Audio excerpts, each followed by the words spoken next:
This is the intersection directly in front of the Vanderbilt Children's Hospital emergency room. As you can see, during the daytime it looks like this, but as soon as the sun goes down, well, it's pretty much pitch black because of the lighting, or lack thereof. The mayor's plan includes 5 light rail systems throughout Nashville, including here on Gallatin Pike from downtown Nashville all the way up to Briley Parkway, which is the southern border of Madison. Still, it got worse, and neighbors say it's dangerous for kids. Even though this property is city-owned, there are no signs that say things like keep out or no trespassing. In fact, as you can see, you can walk right onto the property and even go inside if you want to. This is the second floor, and the doors are unlocked. Once you get inside, let me turn the camera around. This is an old elevator shaft, and down this way, a hallway. On each side, what used to be patients' rooms. After just 10 minutes, the temperatures inside spiked to 110 degrees. I got in to see just how bad it was. Okay, so the temperature in here is stifling 105 degrees and rising a little bit. So I'm gonna see how long I can hang out inside this hot car before it just becomes too much to bear. The heat is excruciating. Inside the car feels like an oven. Okay, so now the temperature inside the car is a little over 110. Obviously, I'm sweating through my shirt right now. It's becoming harder and harder to breathe by the second. And right now, it's just been a little over 10 minutes. Yeah, Eric, there's no way to know just how many people witnessed that Blue Angels crash, just how many people were impacted by it, but it was a tragedy that has shaken this community. Nick, what you got? Hey guys, if you were watching this from the comfort of your own home, you picked a great night to just stay inside because it is nasty up here in Hendersonville. The conditions are wet, icy, and I do want to emphasize icy. Take a look down here at my feet. This is the sidewalk here in Hendersonville, and there's about a ½ an inch to an inch of just pure slush and ice that is accumulated on this sidewalk. And the problem is, that's also what a lot of the roads here in Hendersonville look like too. This is Gallatin Pike near the Lowe's. Yeah, there's the stem. You can tell by the orange t-shirt, Aaron Taylor is a Tennessee Vols fan. He even named his son after UT great Peyton Manning. Then Aaron decided to take that passion to the next level. With a riding mower as his paintbrush and his yard as a canvas, Aaron turned his 4 acres in DeKalb County into a work of art. It's a ginormous Tennessee Power T. Yes, that's the T in Tennessee, and it was built to scale. The longest measuring tape I had was 100 foot, so across the top of the T is 100 foot. Admittedly, you can't see much from down here, but that's really not the point. Aaron has been mowing his grass this way for a year, waiting for Google Satellite to update their images for this area. And yes, it finally happened.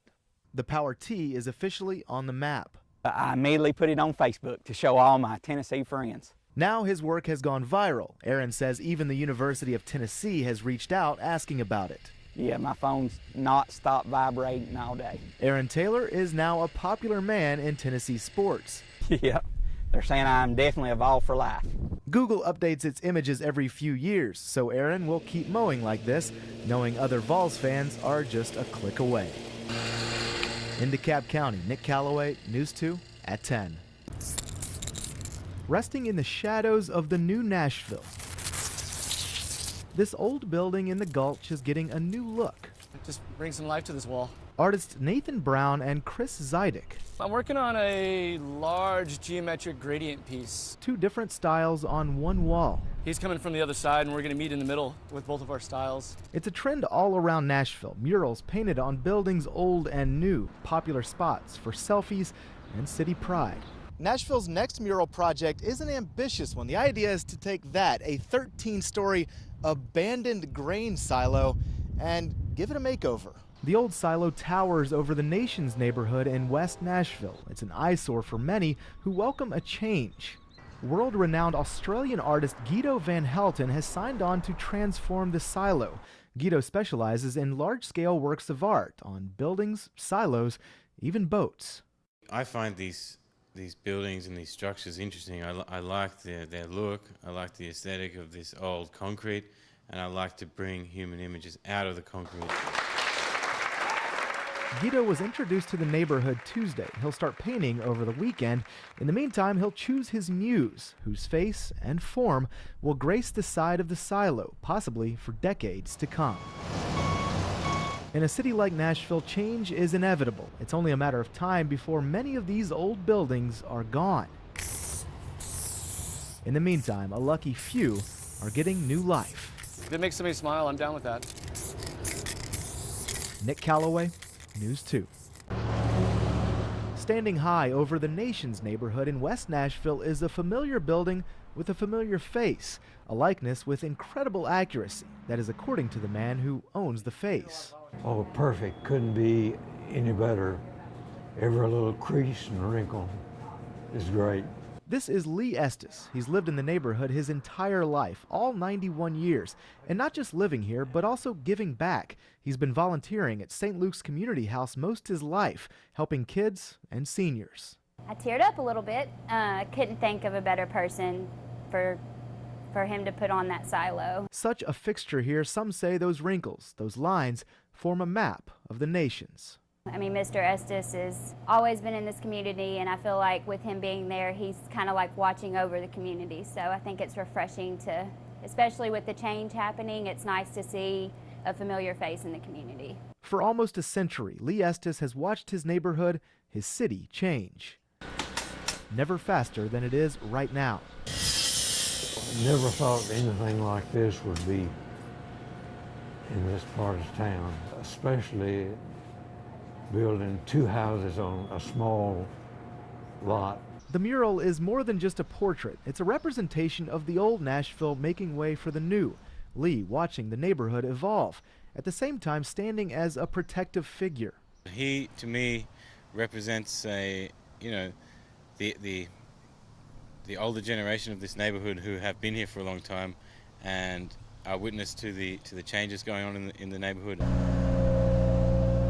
On the other side of the building, artist Guido Van Helten is painting children, representing future generations, the new Nashville, playfully finding their place in this booming city.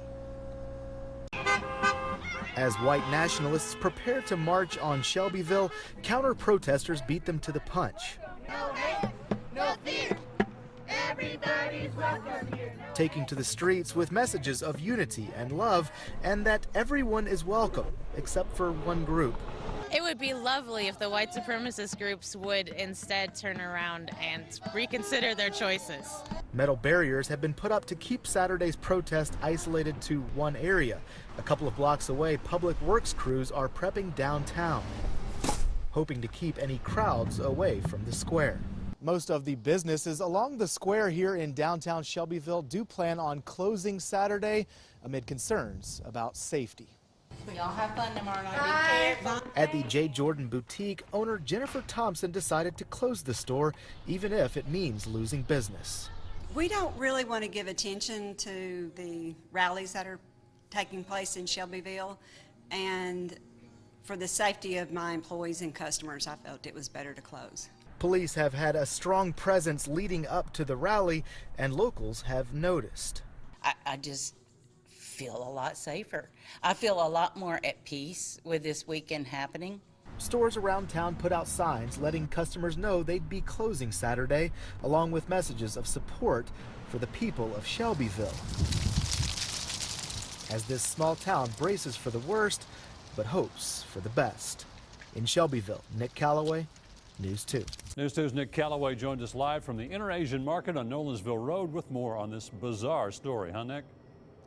Yeah, Bob, it really is a bizarre one. 12 years ago, a man walked into the store behind me and robbed the place, but he has since apologized and even paid back the money that he stole. It was 12 years ago when an unknown man walked into the Inter-Asian Market on Nolensville Pike. He grabbed a six-pack of beer and pulled out a gun. And his gun is put in my chest, yeah. And I said, okay. Keo Savan Sayarith owns the market. It was the first and only time the store has been robbed. I just give all the money he won, you know. 12 years went by, business as usual, until Friday. A mysterious man walked in with an envelope. The store owner's son, Samboon Woo, was working the register. He handed me an envelope and he said, owner on it. Inside was $400 cash and a letter. The letter says, I'm a drug addict. About 11 or 12 years ago, I robbed the store with a gun. It explained that crime 12 years ago, detail by detail. I do not use drugs anymore, and I feel I must make amends to the people that I've hurt in the past. It ended asking for forgiveness, signed, anonymous. The whole idea that he would be, brave enough to come by, give us his letter. It was unexpected and inspiring to the two men who say without a doubt they forgive the stranger for what he's done. And this is sort of a reminder that, there are good people.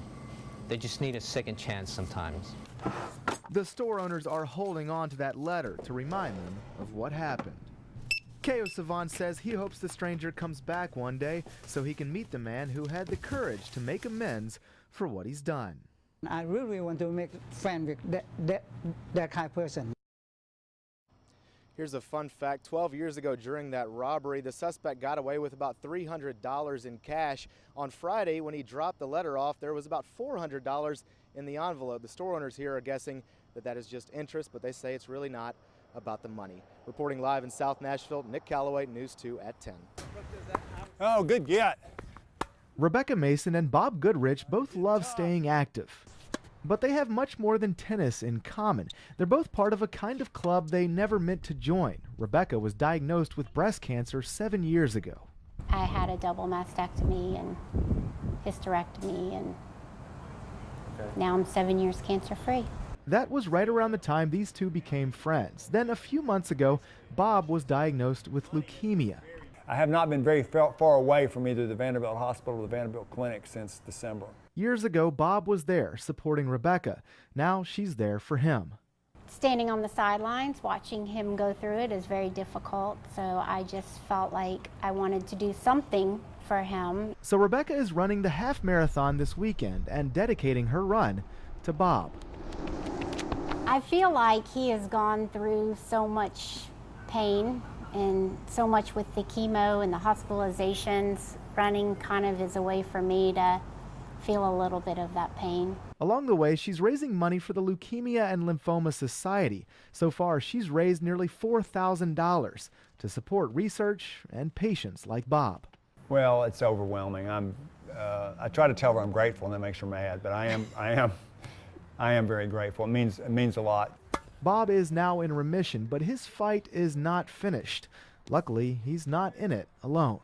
You need all the morale boosters you can get when you're going through this, and this has been a big one. In all, some 500 people have teamed up to raise money for the Leukemia and Lymphoma Society during this weekend's race. So far, they've raised at least $400,000. In Nashville, Nick Caloway, News 2. Old Hickory Lake is well within the path of totality, so thousands of people flocked here for this once-in-a-lifetime event. I hit the lake with the help of some horsepower, tagging along with rangers from the Army Corps of Engineers. That's Ranger Thomas Mason on the left and Jacob Albers on the right, patrolling Old Hickory Lake. Make sure guys have enough life jackets on board and stuff like that. Making sure boaters are being safe out on the water. The lake was busy for a Monday. This group joking about why they were on the water instead of on the job. We're very sick. But as the moon began making its way in front of the sun and the skies began to darken, the lake became eerily still and silent. Until totality, when the lake erupted with cheers